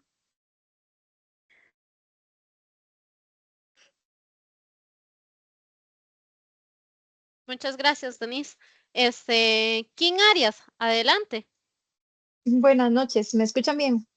Sí, Sí. Ok, gracias. No, es que venía también a reforzar lo que decía Paola y Cristian, porque de hecho, antes de que empezara este curso, mi primo, que es mi padrino de confirma, él era catequista y todo, pues ahora él está metido en la iglesia evangélica. Y metidísimo y que quiere que todo el mundo estudie la Biblia, porque es que él sabía que muchas cosas no estaban bien. Ahí me comentó lo que habló Cristian también de lo de Martín Lutero, que él no estaba de acuerdo de que tenía por qué cobrar. Él me dijo las misas, por decirlo así, ¿verdad? Que uno paga para las intenciones, que él no estaba de acuerdo con eso. Entonces es bastante complicado, imagínense, o sea, es mi padrino de confirma de que él me quiera venir a decir esas cosas, ¿verdad? Entonces, sí, o sea, la familia de fijo, lo va a atacar a uno. Y más, si saben que uno está estudiando este tipo de cosas, más lo van a atacar. Entonces, eh, y no, y para comentarles también, mi motivación para empezar este curso viene desde hace un montón, porque sí, ven, tengo unos vecinos que son sumamente evangélicos y ellos siempre podemos estar hablando de que el queque está muy rico, el queque de cumpleaños, y ellos dicen, sí, es que los católicos no tienen por qué adorar a imágenes. Y uno así como, pero ¿por qué me tiene que estar atacando? ¿Verdad? Como lo que decía ahorita Denise, siempre nos atacan a nosotros los católicos. Tengo unas clientas también, ellas saben que yo soy católica y ellas son evangélicas, y de la nada ellos dicen, sí, es que cuando yo era católica y andaba en bares y un día fue tanta la cosa que yo le dije, ¿cómo así? Es que a usted no le enseñaron a ser católica, usted iba a misa, usted estudia la Biblia, usted rezaba, y a ella no le enseñaron, ¿verdad? Entonces, yo como de ya harta, ¿verdad? De que yo no me sé defender, como una semana después de que mi padrino me dijo que fuera con él a estudiar la Biblia y que yo no sé qué, apareció en el estado de una prima, no sé si la conocen, se llama Doris Ureña. Ella lo publicó y yo le dije, ¿esto es un estudio de la Biblia? Me dice, sí, Kim, y yo quiero eso, yo quiero eso, yo quiero saber defender lo que yo creo. Entonces, sí, están muy bonitos los temas y el de hoy es apeniticas para todos esos evangélicos que nos quieren de estar atacando. sí, sí. Son cosillas que uno tiene que ir aprendiendo a defenderse, porque como decía uno de los que participó hace poco, muy curiosamente, esos 66 libros que tienen los protestantes, de algún lugar tuvieran que haberlos sacado, pero no dicen que de dónde lo sacaron, ¿verdad? Seguro les cayó mágicamente del cielo. Y otra cosa que me llama mucho la atención, y me corrigen si alguien sabe algo contrario, porque yo tengo entendido que este Martín Lutero, en su momento, él no quitó a la Virgen María, o por lo menos no recuerdo, no tengo a mano ahorita, que él haya dicho algo contrario a la Virgen. Pero los protestantes ahora, es como decirles que es Satanás, y entonces, se supone que son de Martín Lutero porque hablan cosas que él no puso en su momento. Son cosillas que uno dice, se pone a pensar y a meditar. Al contrario, Denise, el mejor poema que se ha hecho, y lo voy a conseguir para pasarlo, que se ha hecho para María, lo escribió el doctor Martín Lutero. Y eso se lo escuché en el 2003 a nuestro querido hermano Fernando Casanova, que lastimosamente se nos fue y espero en Dios de que algún día por la gracia de Dios vuelva. El Magnificat más precioso, el poema más bello que se ha escrito para María, lo escribió el doctor Martín Lutero. Nunca Lutero dijo nada en contra de María. Es más, la exaltó de una manera impresionante. No ha habido nadie como lo ha hecho él. Y lo otro que iba a decir era, con eso que decía nuestra hermana King, con todo respeto, lastimosamente su padrino y sus clientes nunca fueron católicos. El católico que es católico y puede defender su fe y la ama capa y espada, nunca, nunca, nunca se va a volcar de eso. El Papa puede ser lo que sea. Es más, vean lo que pasó esta semana. Trump le voló filo a nuestro Papa. Y el Papa dijo, Señor, discúlpeme, yo no soy político. Yo defiendo el rebaño que Dios me dio. ¿Qué cosa más bella? O sea, por favor, o sea, por eso le digo, cuando nosotros como católicos defendemos y amamos nuestra iglesia, eso sí, con fundamentos, y felicidades a todos los que seguimos aquí, porque eso quiere decir que usted algún día va a decir, ¿por qué comulga? Ah, es que mi abuelita comulgaba. No, yo comulgo porque la palabra dice esto y esto y esto, porque la iglesia dice esto y esto. Pero entonces ahí es donde cada día nosotros nos damos a conocer, pero esos es su padrino, con todo el amor del mundo. Su padrino nunca fue católico, fue simplemente una persona que fue tradicionalista y que algún día él hubiera sido un católico verdaderamente reformado y con fundamento, nunca se hubiera hecho. Así que la felicito a usted que ahora está aquí para decirle un día, padrino, ¿sabe qué? Ahora sí sé por qué esto y esto y esto. Muchas gracias, don Cristian. De hecho, yo le quería decir también, justamente como decía don Cristian ahora, desde mi punto de vista, ¿verdad? Que yo fui protestante por muchos años, de hecho, de nacimiento, que lastimosamente nosotros como papás, ¿verdad?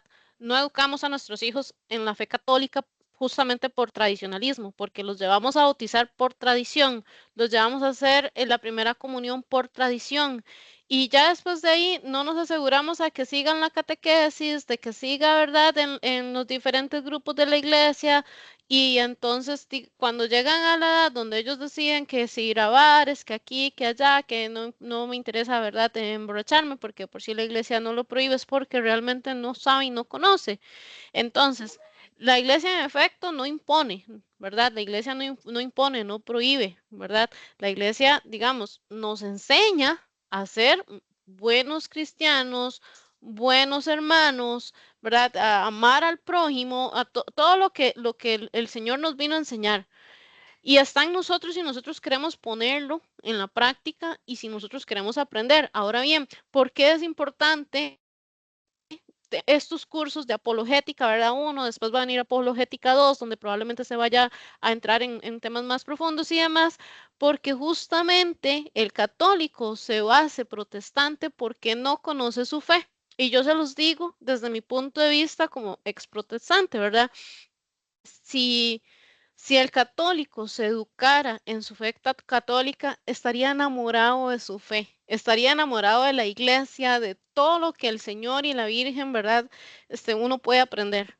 Y de verdad que yo siempre que tengo la oportunidad de decirlo, lo voy a compartir. El católico que no conoce su fe, lastimosamente se deja boicotear por cualquier persona. Y por eso es que estos cursos de verdad son tan importantes y a mí me alegra mucho también, como dijo don Cristian, saber que todos ustedes están aquí, que continúan aquí y que de verdad todos aprendemos, porque al final también, digamos, la hermana Denise y yo también aquí estamos edificándonos y aprendiendo, a pesar de que estamos aquí, siempre aprendemos algo de ustedes y esperamos que ustedes también puedan aprender algo de nosotros, ¿verdad? Doña Paola, adelante.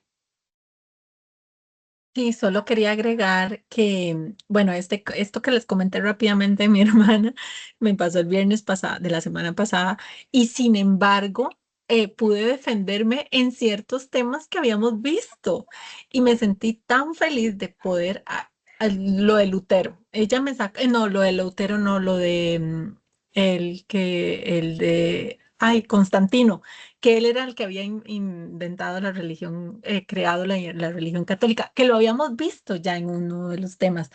Y yo me pude defender y me sentí muy feliz. A la vez que me sentí muy feliz porque pude defender y gracias a este curso, pero no pude en todos los temas. Me sentí muy frustrada y tengo que contarles que llegué a llorar a mi casa de lo frustrada de sentirme así, porque yo decía, no puede ser que yo no pueda defender lo que yo amo. Y luego me voy a extender un poco para comentarles más cómo se dio esto, porque fue como muy impresionante, un pedido que le hice a Dios y luego cómo me confrontó con mi hermana. Pero bueno, Lo que les quería comentar es que curiosamente, bueno, me da una sed muy grande de aprender y curiosamente me salió un video de justamente lo que yo necesitaba salir, me salió en YouTube.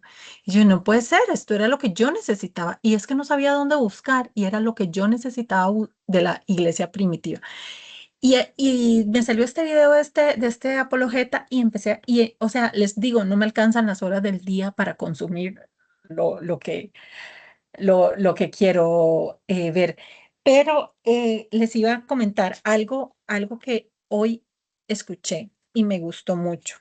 Porque ese día con mi hermana, yo de verdad, si hubiera tenido una Biblia, la agarro a bibliazos. O sea, yo era lo que quería hacer, yo quería agarrarla, porque es que, para comentarles un poco más, o sea, al final ella me dijo, yo le dije, ¿usted cree en Jesús? Él no es el Hijo de Dios. O sea, a esa fue la conclusión que me dijo mi hermana, que Jesús no es el Hijo de Dios y ella cree que fue como un Mesías y todo. Yo me siento muy triste, de verdad, por esas creencias que tiene mi hermana. Pero bueno, de verdad la hubiera agarrado bibliazos. Pero hoy escuché algo muy bonito que decía, no lo tengo apuntado, pero decía que la batalla no es contra la carne ni la sangre. Es Efesios, creo que no me sé bien, sino contra los apostolados y se me olvidó, es un versículo de la Biblia que dice que la batalla es contra los apostolados y los que, Efesios eh, 6:12. ajá, Sí, es ah, Efesios 6, de 10 en adelante. Exacto. ok. Entonces, que no, la batalla es contra los principados y las potestades, es algo así, ¿verdad? Y no Exacto. contra la carne y la sangre. Y quiero tener eso en mente, porque la batalla no es contra mi hermana, y la batalla no es contra mi tío, ni la batalla, o sea, no son ellos. O sea, y eso creo que nos lo han enseñado mucho ustedes, ¿verdad? Como defendernos desde el amor, porque se atraen más moscas con miel que perdón la palabra, con mierda, ¿verdad?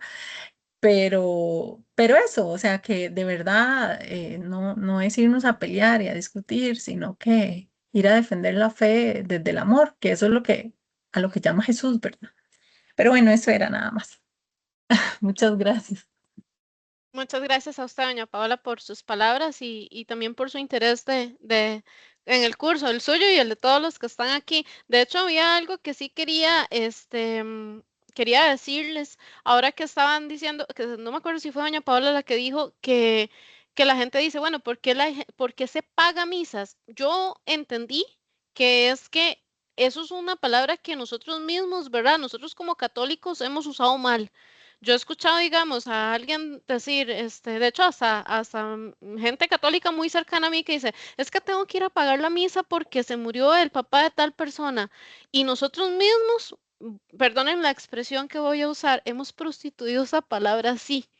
Nosotros, o sea, si nosotros entendemos que en realidad no estamos pagando una misa, que lo que estamos haciendo es una ofrenda, ¿verdad? Una donación, no deberíamos decir voy a ir a pagar una misa. Entonces ahí también nosotros, digamos, podemos buscar comenzar a corregir. De hecho, cuando a mí me dicen, es que tenemos que pagar la misa, yo les digo, no es ir a pagar la misa. Y una vez les corrijo porque me da cólera cuando me dicen eso, porque yo digo, es que si vos decís, voy a ir a pagar una misa, o sea, estás diciendo que estás pagando por eso, ¿verdad? Y no es así, o sea, ese no es el fin, ¿verdad? No sé si me explico bien. Al final lo que nosotros ofrecemos, ¿verdad? En esas misas es pedir por esa alma y lo que estamos ofreciendo es una donación, ¿verdad? No es que yo voy a ir a pagar para que esa alma se salve. Estoy dando una donación, pero estoy pidiendo para que esa alma se salve. Entonces eso es algo que les quería comentar también. No, no sé si alguno más Sí, tiene algún. Sí, adelante. Cindy, Cindy, es como exactamente lo mismo que dijimos en la primera clase. Cuando a usted le dicen, usted es cristiano, y usted dice, no, yo soy católico, desde ahí estamos mal. ¿Usted es cristiano? Sí, yo soy cristiano. Soy creyente en Cristo Jesús y sigo su doctrina. Obviamente dentro de su iglesia, que es la iglesia católica, pero desde ahí fallamos. Entonces, como yo lo dije al principio, Si usted va a México y le pregunta a una persona, ¿usted es cristiano? ¿Usted es católica? No, yo soy guadalupano. Mucha gente en México es más seguidor guadalupana de la Virgen y no se cree cristiano ni católico. Entonces, desde ahí creo que sí, hay cositas, como decías ahorita, Cindy, y bien lo decías, inclusive usted puede ir a ofrecer la misa por ese familiar sin tener que dar una ofrenda por alguna razón que usted no tenga. La iglesia Ujú. no cobra por ofrecer la misa a X familiar, pero sí hay términos que definitivamente, Cindita, tenemos que quitar. Por ejemplo, ese, ¿usted es cristiano? Sí, yo soy cristiano. Sí, yo soy cristiana. Porque se cree que el cristiano solo se va al evangélico y ahí, o el protestante, y ahí le damos mucha comidilla a ellos para que nos vuelen filo. Exacto, así es. Vamos a ver, me parece que alguien más, doña Ileana, tiene la mano levantada. Adelante. Hola, buenas noches. Buenas Sí, noches. era para hacer un comentario. A mí me encanta este curso porque honestamente yo soy una persona como muy ignorante, ¿verdad? Entonces he tenido como muchas experiencias con Dios, pero el conocimiento es como muy poco, ¿verdad? Y ahí es como empecé a buscar y me llamaba la atención porque yo tal vez en cierto momento no veía como la necesidad de buscar, ¿verdad? Esa información. Yo estaba como cómoda con la experiencia que yo vivía y tal vez sí quería compartirlo a los demás, pero yo no sabía cómo. Yo después decía es que yo no tengo capacidad, ¿verdad? Y demás, pero sí, casualmente la vida me iba topando como me iba poniendo mucho personas ateas, ¿verdad? Que entonces llegan y empiezan como a pues a confrontar, ¿verdad? Las cosas y yo me pasa lo que decía la compañera anterior, yo no sabía qué decir y entonces yo les hablaba solo desde mi experiencia con Dios, les decía que yo estaba, pues tratando de aprender cada día, pero que la verdad es que yo no tenía las respuestas a veces para las cosas y me daba curiosidad porque también a veces el hecho de uno no solo discutir por discutir, ¿verdad? Como decían, el hecho de que es que queremos que el otro también tenga la experiencia que uno tiene, porque al final me llamó mucho la atención, por ejemplo, una persona que me dijo, bueno, resulta que esa persona se sabía hasta la Biblia de memoria y todo, y yo pensaba, como una persona, no lo dije, lo pensé, que sabe tanto de la Biblia de memoria y no ha tenido ese encuentro con Dios, y al final me llamó mucho la atención cómo cambió totalmente sin decirle más que la experiencia, cómo cambió mucho el interés de él de investigar por su propia cuenta también otras cosas y al final terminó como, qué interesante hablar así, dice, yo nunca había podido hablar con alguien así y a mí me dio curiosidad eso, porque yo digo, yo soy el ser más ignorante y aún así digamos, yo a veces creo que la persona también es el tema de la experiencia, ¿verdad? Que nosotros por nuestra parte tenemos que tener el conocimiento, pero a veces nos vamos a topar con muchas personas que como tal se pueden saber de memoria y demás, pero la experiencia de conocer a Dios, de tener el encuentro con Dios también es importante. Y por eso como nosotros escuchamos cuál es la parte donde la persona tiene como tal vez esa herida, que no le ha permitido encontrarse con Dios, nos ayuda a nosotros también y a nosotros también ir aprendiendo. Aunque parezca extraño, yo lo que he notado es que tal vez no que nos enseñen como cosas erróneas, pero uno siempre aprende al, al confrontar un poquito estos temas, se aprende mucho del otro y también a entender como la sed que tiene el otro. Detrás de todo lo que nos dicen, lo que están necesitados es de amor, no de discusión, bueno, de discusión sana, sí, me refiero, bueno, creo que ya me confundí, pero la idea era esa, que yo lo que me llamó mucho la atención es que al final todos estamos llamados a misionar de alguna manera y aunque no tengamos el conocimiento pues completo, Dios siempre nos pone pues a personas que nos enseñen y que nosotros también podemos compartir nuestra experiencia en lo poquito que sepamos y seguir aprendiendo. Muchísimas gracias por sus palabras, doña Eliana. Así es. Denise, ¿tienes las manos levantadas? Sí, voy a hacer así unos comentarios rápidos, como para reforzar lo que ya han dicho. Bueno, para reforzar lo que dijo la compañera, la última.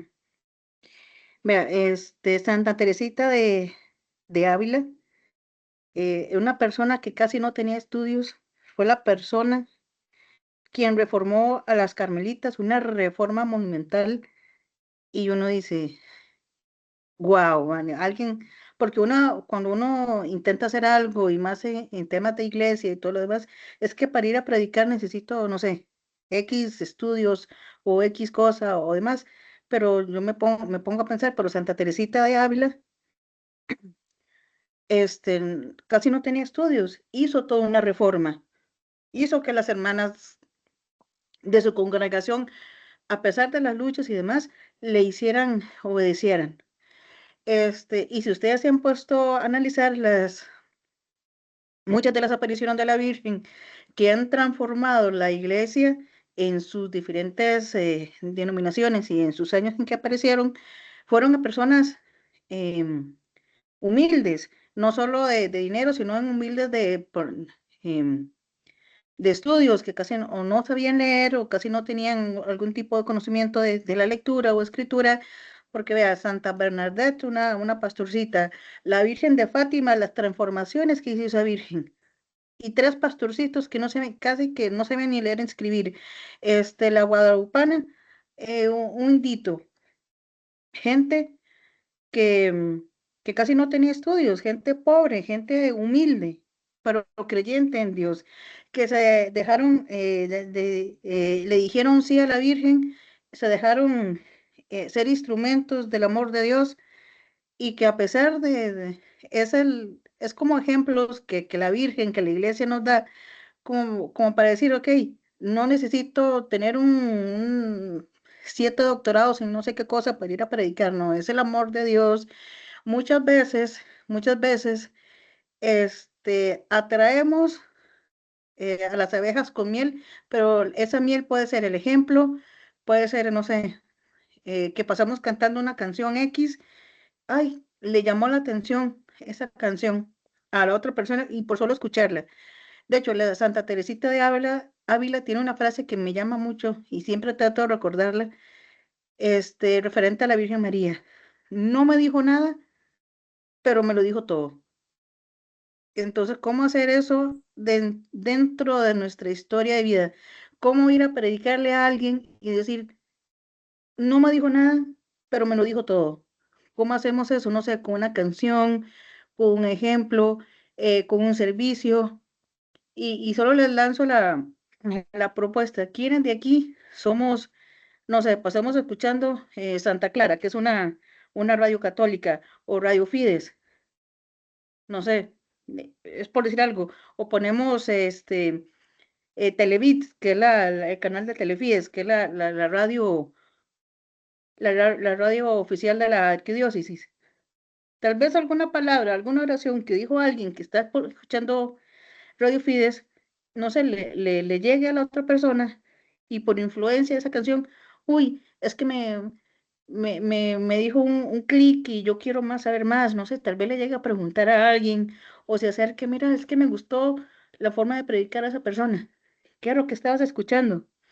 O las prédicas del padre Luis Toro, las prédicas del padre Hamut, que son más como sanar heridas desde el corazón. Em, en las prédicas del padre Ladio, que son igual, sanar desde la historia de vida. Pero ¿quién las oye? ¿Quién las pone ahí quién va en el bus escuchando una prédica de Luis Toro?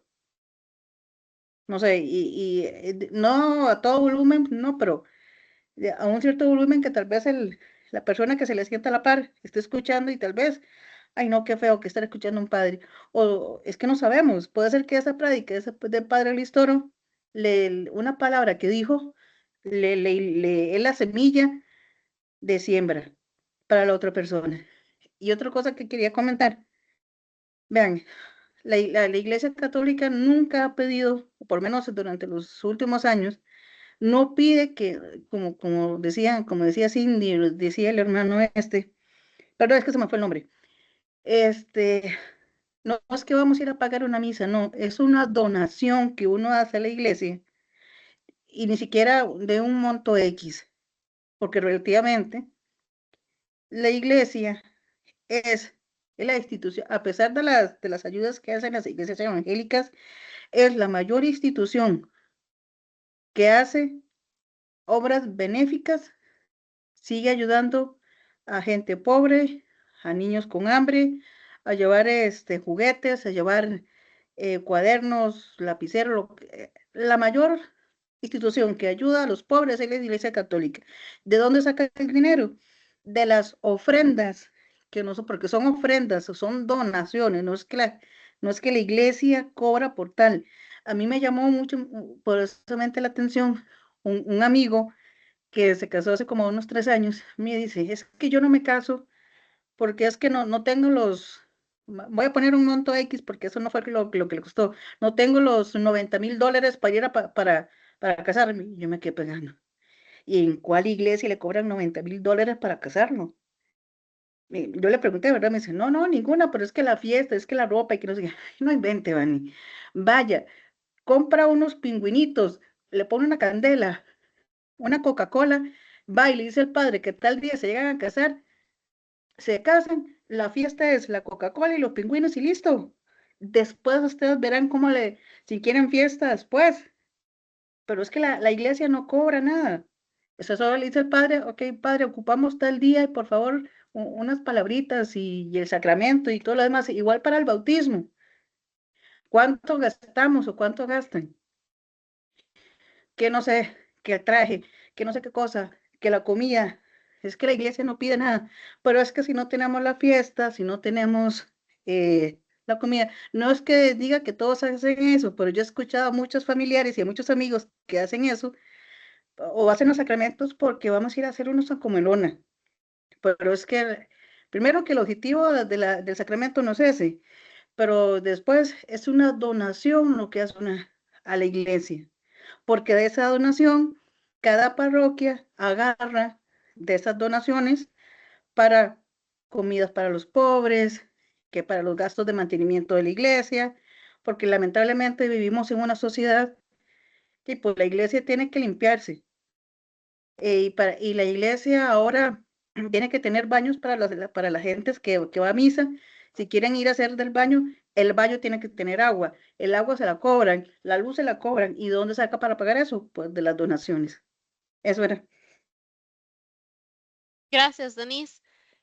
Marianela Villalobos, para terminar, porque ya son las 9 y por respeto a todos los hermanos, ¿verdad? Que tienen que levantarse temprano y trabajar, entonces vamos a finalizar con usted. Muchas gracias. No, yo quería nada más agregar, por ejemplo, a lo que compartió Iliana. Y creo que, digamos, a mí me pasa mucho, ¿verdad? Yo leo mucho la Biblia y he llevado varios cursos y todo, y no se me pega nada, o sea, como textualmente, ¿verdad? Que yo diga, es que en el libro hay gente que se sabe todo de memoria, como dice, ¿verdad? Doña Iliana, pero al final de cuentas yo creo que lo importante es cómo nosotros de verdad aplicamos eso a nuestra vida y hacemos de nuestra vida un ejemplo de lo que dice la palabra, ¿verdad? Y de lo que aprendemos a través de nuestra doctrina y de cómo nosotros también predicamos con el ejemplo. Creo que eso enseña más, o al menos a mí me impresiona más, una persona que con su vida y sus hechos muestra el amor de Dios y todo lo que, ¿verdad? Lo que cree, lo que practica, que una persona que de memoria me cite la Biblia ¿verdad? Desde la primera hasta la última página. Creo que al final de cuentas eso es un tema como de retención de memoria que uno pueda tener, ¿verdad? Y con respecto a lo que han comentado, ¿verdad? De que sí, yo creo que ese término de pagar una misa viene mucho de la gente como más de antes, ¿verdad? Como de que ya se acostumbraron a decirlo así, pues uno continuó. Sin embargo, una vez, hace poco tuve una conversación con un amigo y no supe cómo responderle porque me dijo, él tuvo un proceso con su matrimonio por la iglesia y recibió la autorización para anularlo, ¿verdad? Hizo todo el proceso, llenó el formulario, fue a las entrevistas, todo lo demás, y me dijo, pero no he recogido el dinero que necesito para poderlo hacer. Y a mí, la verdad, yo no supe contestarle porque no tengo conocimiento en el caso, pero sí me dijo que le están cobrando como 200 y resto de 1000 colones por el trámite. Entonces, pucha, yo ahí sí me quedé, ¿verdad? Yo le dije, mira, no sé qué decirte, ¿verdad? No sé, no sé si en algunos casos, pues uno entiende que son ofrendas, pero quizás en algunos casos o en algunos lugares, pues sí se da como esos cobros así, la verdad no tengo conocimiento del caso, pero creo que todas esas cosillas hacen como que la gente malentienda o malinterprete como que si uno pagara por los servicios de la iglesia, ¿verdad? Que no, pues que no es así. Y no, solo quería agregar esos comentarios. Muchísimas gracias, doña Mariela.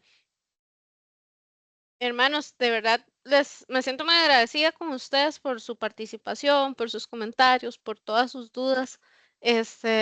Nuevamente, espero que todos estos temas les ayuden a poder crecer a nivel de fe. Sí les quiero decir que si en algún momento les pasa una situación como lo que le pasó a doña Paola, ¿verdad? ¿Verdad? Que se siente frustrada, tal vez porque en ese momento no tiene la respuesta, no tengan temor ni vergüenza de preguntar, ¿verdad? O sea, si en algún momento ustedes, una persona viene, les ataca, les dice algo y ustedes no tienen la respuesta en ese momento, pueden escribirme, me pueden decir, obviamente, ¿verdad? Sí les pido que me tengan un poquito de paciencia porque yo también trabajo, ¿verdad? Me pueden decir, vea, tuve esta situación hoy, no supe cómo responder y vamos a buscar la respuesta juntos. Tal vez yo no tenga la respuesta inmediata, pero en el ministerio hay hermanos que hacen apologética de hace 10 años o más, entonces, les aseguro que la respuesta la vamos a encontrar y, y de verdad siéntanse con toda la tranquilidad de poder preguntar independientemente del tema que sea y del momento que sea. Yo con mucho gusto estoy abierta a recibir todas las consultas para que no se queden con la duda, ¿verdad? Y esperen hasta la siguiente semana el tema para poder compartirlo. Entonces, sí, siéntense en esa confianza de poder hacerlo. Vamos a ir a cerrar con una oración para que ya todos puedan ir a descansar. Denise, yo no sé si usted nos quiere regalar la última oración, por favor.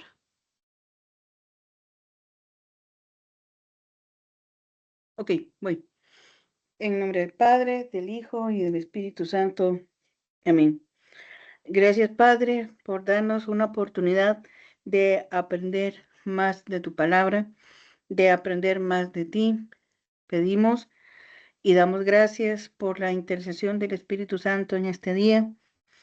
Ábrenos la mente, pero lo más importante, abre nuestro corazón para comprender cada palabra que quieras decirnos. Ayúdanos a seguir tu camino, ayúdanos a predicar tu palabra con amor, pero lo más importante, ayúdanos a buscarte, a amarte y a aceptarte en nuestras vidas. Amén. Amén. Muchísimas gracias, Denise. Hermanos, pasen muy buenas noches, que tengan una semana llena de bendiciones. Si Dios lo permite, nos estaríamos encontrando el próximo jueves a las 7. Descansen. Muchas gracias. Muchas gracias, buenas noches a todos. Gracias. Buenas noches.